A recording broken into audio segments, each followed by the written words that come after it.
শীতে আমাদেরকে গরম করার মতো কেউ নাই দেখে, ঠিক আছে, এই যে কফি খাইতেছি, এই যে। কে কইছে তোরে গরম করিন না মানুষ নাই? আবাসিক হোটেলে যা, একবারও গরম করে দিব। আর টিয়া পয়সা খরচ করি তো কফি খান দরকার নাই।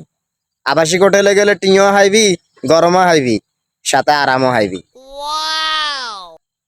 তোমরা শীতের রাতে স্বামী স্ত্রী যখন এক কম্বলের নিচে সময় কাটাও, ওই সময়গুলোর জন্য তোমার আমল নামায় সওয়াব দিয়ে ভরে দেয় কে?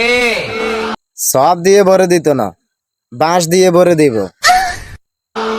এজন্য আজকে থেকে মুচকি হাসি দিয়ে কথা বলবেন। হ, যা হাসার হাসিল, কারণ দেখতে বাঁশ ভরে দিব, হেকটা তো আর হাসতে না, হেকতে তো শুধু কানবি। আমাকে বিয়ে করতে হলে 30 লাখ টাকা মাসে ইনকাম থাকতে হবে। তোরে বিয়ে করতে হলে 30 লাখ টাকা মাসে ইনকাম করতে হইব। এরে তুই যদি উল্টা 30 লাখ টাকা মাসে ইনকাম করে দেস, হিয়ার হরা তো তোরে কে বিয়ে করতো না, কারণ তুই হসা মাল। আর জিয়া মাসে 30 লাখ টাকা ইনকাম করবো, হিয়া কিল্লে তোরে বিয়ে করবো। তোর মতন নষ্ট মালের হে কিল্লে বিয়ে করবো।